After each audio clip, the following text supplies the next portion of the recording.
Michel Lim. Je suis d'origine cambodgienne. Mon surnom au restaurant, on m'appelle Boom. C'est mon nom de danseur. Je suis chef propriétaire du restaurant La Belle Tonki. Alright, mon parcours, j'ai dansé pendant un peu plus de 20 ans de ma vie.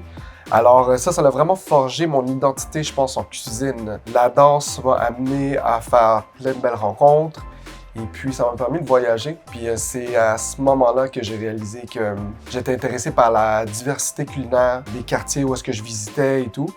Fait que je me suis donné comme mission à travers mes rencontres que lorsque mes amis allaient venir pour tel événement de danse ou whatever, j'allais pouvoir les amener à mon tour, les faire découvrir la culture et la richesse de la bouffe, de la diversité culturelle de Montréal. Fait que c'est ça, j'ai grandi en mangeant beaucoup de cuisine italienne, haïtienne, beaucoup de cuisine d'origine d'Amérique latine. Il y en a tellement, puis je pense que c'est la richesse de Montréal. Ça a vraiment forgé mon identité de cuisine aussi. J'ai essayé de ramener tout mon savoir-faire à travers les cultures que j'ai découvertes durant les dernières années.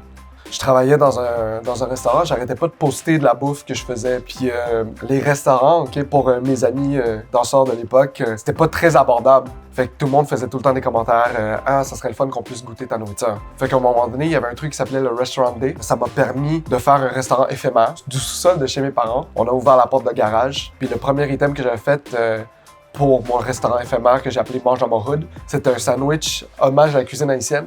La première fois que j'ai mangé de la nourriture haïtienne, j'avais peut-être 9 ans. Fait que j'ai mangé un riz collé, je me suis servi. Mais j'avais un autre de mes amis qui était portugais. Puis lui, il s'en servait à la pelletée.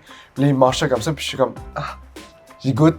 Puis ça a explosé dans ma tête. Je suis juste comme, mais comment est-ce qu'un riz qui a l'air aussi simple est aussi savoureux?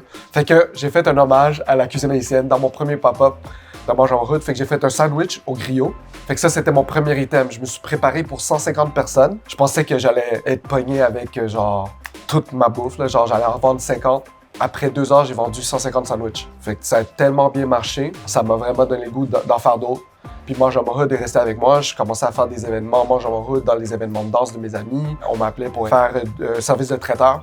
Puis éventuellement, c'est ça, La Belle Tonki. Je voulais me concentrer sur les pop-up Mange dans mon hood. Mon partner Mitch a envoyé un message sur Facebook. Ça disait que sa mère avait des problèmes de santé. J'ai décidé d'aller donner un coup de main, voir qu'est-ce qui se passait au restaurant, pourquoi est-ce que ça fonctionnait moins. Fait qu'on a réalisé qu'elle était toute seule, elle roulait le resto, puis elle avait genre 25 items sur son menu. Fait que là, moi, je suis allé pour juste minimiser son menu, pour rendre ça viable, pour que ça soit facile pour elle. Puis moi, tout ce que je voulais en échange, c'est d'avoir un espace pour continuer à travailler mes recettes pour Mange en Hood. Finalement, ça n'a pas viré comme ça. On s'est assis les trois, puis elle a dit « Pourquoi vous reprenez pas le restaurant? Vous reprenez le resto, vous faites ce que vous voulez avec. » 8 ans plus tard, on est ici à La Belle Tonki.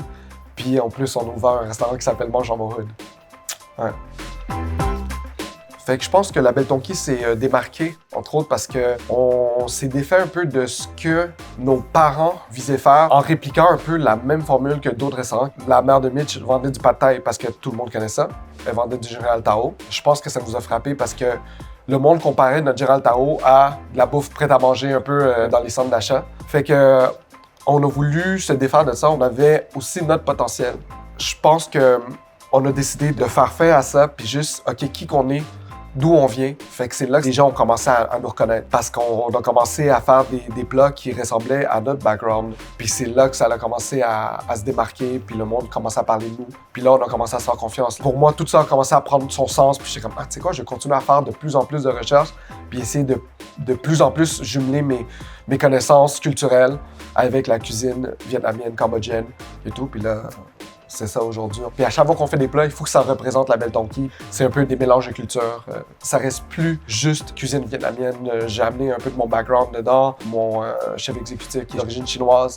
Fait qu'on ramène plein d'influences de partout. Puis on essaye de trouver vraiment à travers ces saveurs-là une identité qui nous appartient à nous.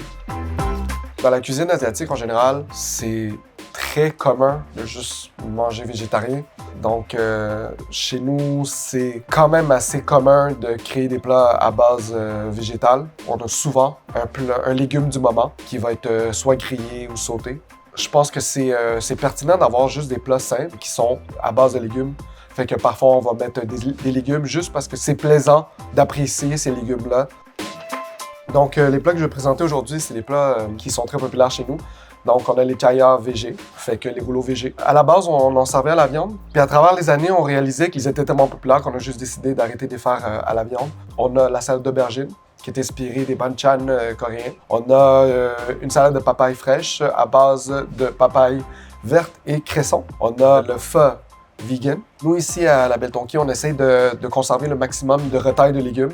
Puis à partir de ça, on va faire un bouillon concentré. On va faire sauter des légumes avec de l'ail. Une fois qu'on va avoir combiné ces légumes-là avec ce bouillon-là, ça ramène une certaine profondeur de saveur qui est super réconfortante.